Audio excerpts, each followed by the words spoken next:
Hello everyone, welcome to my YouTube channel VC sir की class. और इसमें daily dose of chemistry, ये कुछ एपिसोड्स हैं। सबसे पहले तो ये बात करते हैं कि ये जो एपिसोड्स हैं केमिस्ट्री के, ये किस तरीके से अपने लिए हैंडफुल हैं। तो हम सबको मालूम है कि नीट एग्जाम का एक डेट अपने पास आ गया है। और वो डेट आने का मीनिंग एक बड़ा ही कम टाइम बचा हुआ है। हमने ईयर लॉन्ग कहीं ना कहीं अपने आप को प्रिपेयर किया होगा। लेकिन सबसे ज्यादा जो इंपॉर्टेंट एस्पेक्ट्स होता है, जिसको क्रिकेट की टर्म में हम बोलते हैं स्लॉग ओवर्स, तो ये स्लॉग ओवर जैसा ही एक एस्पेक्ट है जो लास्ट में जितने अच्छे से रिवाइज करेगा, लास्ट में जो की हुई मेहनत है, ये हमेशा एक अच्छी रैंक को प्रोड्यूस करने में अपनी हेल्प करता है।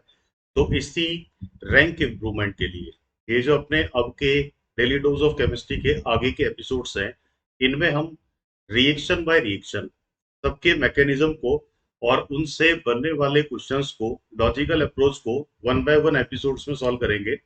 और ये ट्वेल्थ जो गोइंग स्टूडेंट्स हैं जिन्होंने अभी ऑर्गेनिक केमिस्ट्री को पढ़ना शुरू किया है, और जो रिपीटर्स हैं मेनली, उनके लिए ये काफी ज्यादा हैंडफुल रहने वाला है। तो चलिए आज स्टार्ट करते हैं डेली डोज ऑफ केमिस्ट्री। और आज का जो अपना टॉपिक रहेगा वो है कि बहुत ही इंपॉर्टेंट रिएक्शन जो हाइड्रोकार्बन में, कार्बोक्सिलिक एसिड में या कार्बोनिल कंपाउंड में भी यूज होता है। That reaction will be called by electrolysis. अब देखिए कि अगर रिएक्शन के टाइटल में इलेक्ट्रोलाइसिस वर्ड हमने ऐड किया हुआ है, तो ये काम इलेक्ट्रोलाइटिक सेल में होता है। इलेक्ट्रोलाइटिक सेल का थोड़ा बहुत एक बार हल्का सा एक रिवीजन लेते हैं। There are two possible electrodes, where one is anode and other electrode possibly cathode. और इलेक्ट्रोलाइटिक सेल है, दैट मीन्स कि यहाँ पे केमिकल रिएक्शन परफॉर्म करके हम कहीं ना कहीं इलेक्ट्रिसिटी जनरेट करते हैं। अब देखिए कि ये जो रिएक्शन है कॉल्ड इलेक्ट्रोलाइसिस, ये किस तरीके से यूज होता है, क्या क्या इसके मैकेनिस्टिक एस्पेक्ट्स हैं, चलिए उनको वन बाय वन लेके चलते हैं। तो सबसे पहले स्टार्ट करते हैं basic condition of Kolbe electrolysis. That means कि हम किन रिएक्टिंग मॉलिक्यूल को यहाँ पे लेते हैं और प्रोडक्ट यहाँ पे किस तरीके से अचीव किया जाएगा। तो इनिशियली अगर देखा जाए तो रिएक्शन का जो नीड है, 2 moles of RCOO, sodium salt of carboxylic acid. That means कि इनिशियली हमने लिया हुआ है सोडियम या पोटेशियम सॉल्ट। इलेक्ट्रोलाइसिस हम करने जा रहे हैं तो हमें इलेक्ट्रोलाइटिक सेल का नीड होगा। और इनिशियली यहाँ पे हम किस मीडियम को लेके चल रहे हैं, वाटर को। एनोड जो एक पॉजिटिव इलेक्ट्रोड होता है इलेक्ट्रोलाइटिक सेल में, ये प्रोड्यूस करेगा R&R। That possible product will be alkane. साथ में यहाँ पे कौन सा प्रोडक्ट बनेगा, CO2। कैथोड जो अपने आप में एक नेगेटिव इलेक्ट्रोड का रोल प्ले करेगा, यहाँ पे बनने वाले प्रोडक्ट आपके पास NaOH, और एक रिजल्ट क्या होगा, हाइड्रोजन। तो हम सब देख पा रहे हैं कि एक एल्केन को यहाँ पे हमने प्रिपेयर किया है। तो क्या मैकेनिज्म एल्केन के बनने का होगा, कौन से रिएक्शन आपके इलेक्ट्रोड एनोड या कैथोड पे होंगे, इनको वन बाय वन कंप्लीट करते हैं। तो अगला एस्पेक्ट अपना है मैकेनिज्म ऑफ रिएक्शन। अब देखिए कि मैकेनिज्म को हम इनिशिएट करें। तो इनिशियल आपने रिएक्टिंग मॉलिक्यूल लिया हुआ है कार्बोक्सिलिक एसिड का सोडियम सॉल्ट। और जितने भी सोडियम सॉल्ट हैं, दे आर स्ट्रॉन्ग इलेक्ट्रोलाइट्स। और स्ट्रॉन्गर इलेक्ट्रोलाइट है तो इनका degree of dissociation near about हम कितना लेते हैं, 100%। तो जैसे ही इसको आप सेल में डिसॉल्व करोगे, ये नियरली 100% डिवाइड होगा। एक हमें मिलेगा कार्बोक्सिलेट आयन, और एक यहाँ पे एक पॉजिटिव चार्ज का मिलेगा Na+। तो डिग्री ऑफ डिसोसिएशन के बिहाफ पे सॉल्ट ने एक एनायन और एक हमें क्या प्रोड्यूस किया, कैटायन। अब देखिए कि आपके सेल में इलेक्ट्रोड भी दो ही हैं।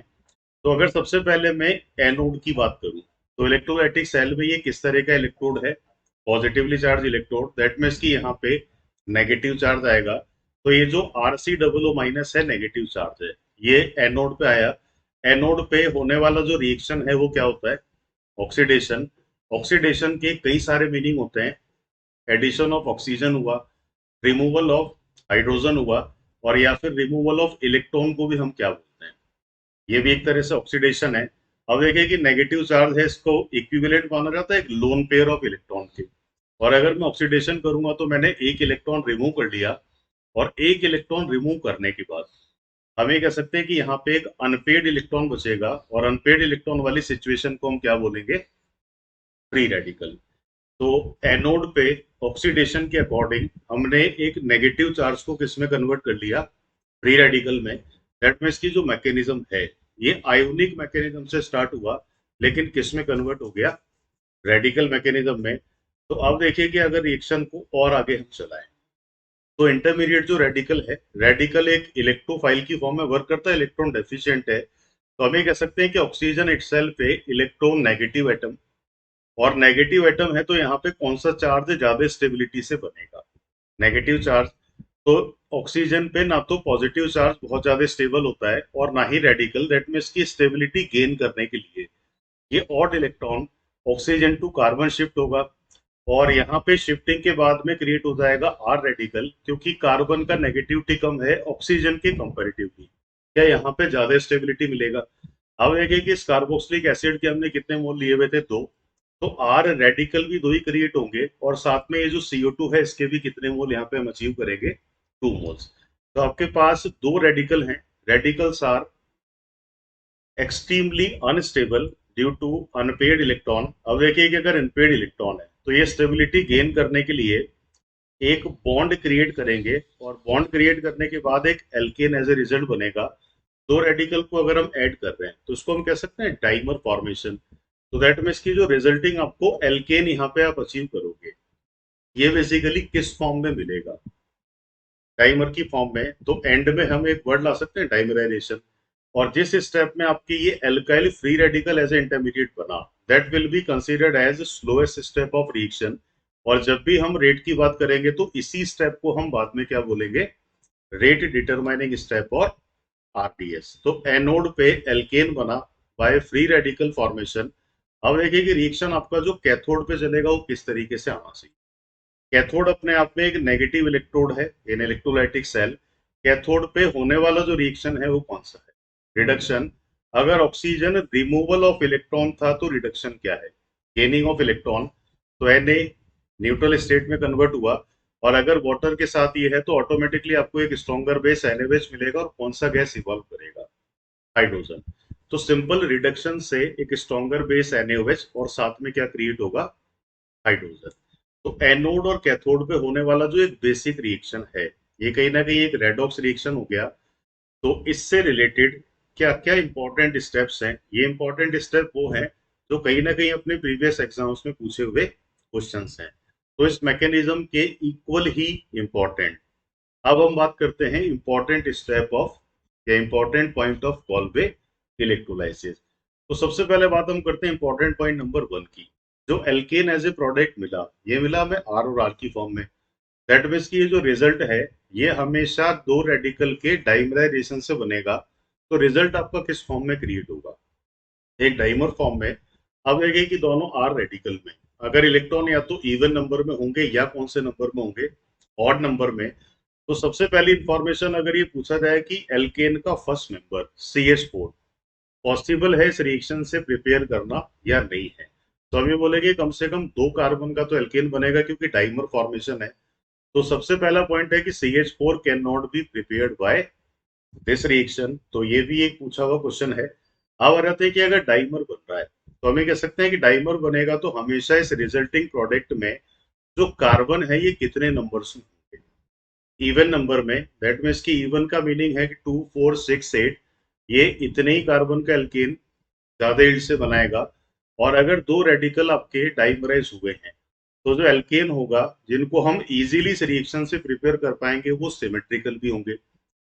तो रिएक्शन की लिमिटेशन ये है कि एक तो मीथेन इससे बनेगा ही नहीं, और इजीली बनने वाले जो एल्केन्स हैं उनमें नंबर ऑफ कार्बन इवन होंगे, जैसे इथेन बनेगा, ब्यूटेन बनेगा, हेक्सेन बनेगा। और वो एल्केन आप इजीली इस रिएक्शन से बना पाओगे ज्यादा एड से जो दिखने में क्या सिमेट्रिकल हो। तो ये सारी कंडीशन सिर्फ एक वर्ड से कनेक्ट होता है कि जो रिजल्ट बना वो किस फॉर्म में बना, डाइमर फॉर्म। तो अब आते हैं इसके इंपॉर्टेंट पॉइंट नंबर 2 पे। किसी भी मैकेनिज्म का सबसे इंपॉर्टेंट एस्पेक्ट क्या होता है, rate of reaction. Rate of reaction का मीनिंग होता है रेट डिटरमाइनिंग स्टेप RDS, और RDS रिलेटिवली आप किस तरह के स्टेप को बोलते हो, फ्लो स्टेप। तो अभी मैकेनिज्म में हमने देखा था जब एक RC रेडिकल आर रेडिकल में कन्वर्ट होगा, एल्काइल रेडिकल में कन्वर्ट होगा, तो उसी को हमने बोला था RDS। तो इंटरमीडिएट ऑफ रिएक्शन अगर आपसे बोले तो आप क्या बोलोगे, रेडिकल है, और जो रेट है वो मेजरली डिपेंड करेगा relative stability of free radical या आर रेडिकल की स्टेबिलिटी पे। अब हम सबको मालूम है कि रेडिकल में सबसे ज्यादा स्टेबिलिटी 3 डिग्री का होता है, देन आफ्टर 2। देन आफ्टर 1 और मिनिमम 0 डिग्री होगा। तो ड्यू टू हाइपर कॉन्जुगेशन या due to plus E effect tertiary radicals are maximum stable and 0 degree methyl radicals are minimum stable. तो नॉर्मली हम ये कह सकते हैं कि वो एल्केन इसमें इजीली बनेंगे जिसमें कितना डिग्री रेडिकल हो, 3 डिग्री, और वो लेस इजीली बनेंगे जिनमें कितना डिग्री रेडिकल बनता हो, 0 डिग्री। तो ये बात हो गया रेट का। रेट से रिलेटेड जनरल जो क्वेश्चंस हैं हम रेडिकल की स्टेबिलिटी से उनको सॉल्व कर सकते हैं। अब देखिए कि point number 3, pH condition of reaction, क्योंकि सेल है तो यहाँ पे डेफिनेटली हम बात करेंगे पीएच का। तो ऐसा क्वेश्चन आपसे बोला जाता है कि रिएक्शन में जब आप रिएक्टेंट से प्रोडक्ट की तरफ जा रहे हो तो जो सेल का पीएच है वो इंक्रीज करेगा, वो डिक्रीज करेगा, या वो कांस्टेंट होगा। तो सबसे पहले तो हम रिएक्शन स्टार्ट होने के टाइम पे बात करें तो आपके इलेक्ट्रोलाइटिक सेल में क्या फिल किया हुआ है, वाटर है। वाटर इज एब्सोल्युटली न्यूट्रल, और न्यूट्रल है दैट मीन्स कि पीएच इसका 7 पे मेंटेन होना चाहिए। अब देखिए कि जैसे जैसे आप रिएक्शन में आगे जा रहे हो तो कैथोड पे जो प्रोडक्ट आप क्रिएट करोगे, एनोड पे तो एल्केन और CO2 बनेगा, बट कैथोड पे जो प्रोडक्ट पैरेलली बनता जा रहा है वो क्या है, NaOH है। और NaOH अपने आप में क्या है, एक स्ट्रॉन्गर बेस है। और स्ट्रॉन्गर बेस अगर कैथोड पे बनता चला गया तो कहीं ना कहीं जो पीएच है क्या ये इसको इंक्रीज करता जाएगा। तो ये हम कह सकते हैं कि रिएक्शन में जब रिएक्टेंट से आप प्रोडक्ट की तरफ जा रहे हो, रिएक्शन के कंप्लीशन की तरफ जा रहे हो, तो जो पीएच ऑफ इलेक्ट्रोलाइटिक सेल है वो हमेशा क्या होगा, इंक्रीज होगा। और पीएच इंक्रीज अगर हो रहा है तो हम ये कह सकते हैं कि जो पीओएच है ये डिक्रीज होना चाहिए, बिकॉज पीएच और पीओएच का जो सम है ये किसके इक्विवेलेंट आप मानते हो, 14 के। तो ये भी क्वेश्चन है जो अपने को याद रखना चाहिए। अब देखते हैं कि इसमें अगला एस्पेक्ट क्या है। तो फोर्थ एस्पेक्ट की इसमें एल्केन तो हम बना लेंगे, वो बना लेंगे जो इवन कार्बन कंटेनिंग हो, जो सिमेट्रिकल हो। बट ये अगर बोला जाए कि क्या और हाइड्रोकार्बन जैसे अनसैचुरेटेड हाइड्रोकार्बन एल्कीन और एल्काइन भी बन सकता है क्या। तो हमने पहले सिंपल एक कार्बोक्सिलिक एसिड के मोनोकार्बोक्सिलिक एसिड का सोडियम सॉल्ट लिया, अब हमने डाई कार्बोक्सिलिक एसिड का सोडियम सॉल्ट ले लिया। तो ये जो सॉल्ट है ये सक्सीनिक एसिड से बना है, तो इसको हम कह सकते हैं it will be sodium succinate. तो इस बार हमने डाई कार्बोक्सिलिक एसिड के सोडियम सॉल्ट से स्टार्ट किया, इलेक्ट्रोलाइटिक सेल में इसको ले गए तो एक कैथोड और एक एनोड बना। सबसे पहले तो वही मैकेनिज्म अगर रिपीट करें तो आपके सेल में कार्बोक्सिलेट आयन बनेगा, नेगेटिव चार्ज जैसे ही एनोड पे जाता है ये रेडिकल में कन्वर्ट होगा, और एंड में ऑक्सीजन से ये रेडिकल शिफ्ट हो जाएगा कार्बन पे। तो हम ये कह सकते हैं कि एनोड पे जब रिएक्शन आप होगी तो ये दोनों अनपेयर्ड इलेक्ट्रॉन एक बॉन्ड फॉर्मेशन करेंगे, नियर अबाउट डाइमर फॉर्मेशन। तो एक बॉन्ड पहले से था, एक नया बना, तो ये जो कंपाउंड है ये अनसैचुरेटेड हाइड्रोकार्बन हमने क्या क्रिएट कर लिया, 3। और बिल्कुल वही मैकेनिज्म के अकॉर्डिंग यहाँ पे और क्या बनेगा, CO2 बनेगा। अब अगर मैं कैथोड की बात करूं तो कैथोड पे तो Na+ ही आ रहा है, और Na+ आ रहा है तो ये प्रोडक्ट तो सेम ही बनेगी, एक स्ट्रॉन्गर बेस NaOH और H2। तो अगर मैंने डाई कार्बोक्सिलिक एसिड का सोडियम सॉल्ट लिया तो एल्कीन बना। अब अगर मैं चाहूं कि एल्काइन प्रिपेयर होगा या नहीं होगा, तो इस बार डाई कार्बोक्सिलिक एसिड का हमने सोडियम सॉल्ट ले लिया, लेकिन डबल बॉन्ड कार्बन कार्बन में है तो ये अनसैचुरेटेड है। और ये जो अनसैचुरेटेड है इसको हम कहते हैं फ्यूमेरिक एसिड। तो फ्यूमेरिक एसिड के सोडियम सॉल्ट को आप क्या बोलते हो, सोडियम फ्यूमेरेट। अब देखिए कि अगर मैकेनिज्म को यहाँ पे भी आप जस्टिफाई करोगे तो पहले ये आयोनाइज होगा, आयोनिक मैकेनिज्म, फिर ये नेगेटिव चार्ज आपका रेडिकल में कन्वर्ट होगा, तो इन दोनों कार्बन पे पैरेलल रेडिकल भी बनेंगे। और रेडिकल बनेंगे दैट मीन्स कि अगर मैं एनोड पे अब रिजल्ट की बात करूंगा तो it can provide alkyne also, that means यहाँ पे मैं एसिटाइलिन बना पा रहा हूँ। साथ में आपका बनेगा CO2, और कैथोड पे तो रिएक्शन हर केस में सेम ही होता है, NaOH और H2। तो ये कुछ जनरल पॉइंट्स थे जो रिएक्शन में हमसे पूछे जाते हैं। तो कॉल्बे रिएक्शन का मैकेनिज्म, एल्केन एल्कीन एल्काइन का फॉर्मेशन, और कुछ इंपॉर्टेंट कंडीशंस के बारे में हमने इस एपिसोड में पढ़ा। तो जो अगला एपिसोड है उसमें हम बात करेंगे कुछ सैंपल क्वेश्चंस की, कुछ उन क्वेश्चंस की जो आपके प्रीवियस एग्जाम्स में बने हैं।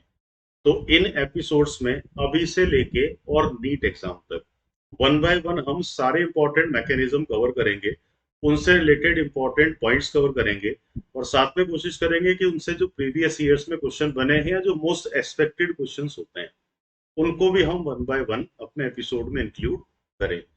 तो इस चैनल को लाइक कीजिए, सब्सक्राइब कीजिए, उन स्टूडेंट तक इनको शेयर कीजिए जो नीडी हैं, तो किसी वजह से अपनी तैयारी को अच्छे से नहीं कर पाए। तो all the best for your preparation. Okay students.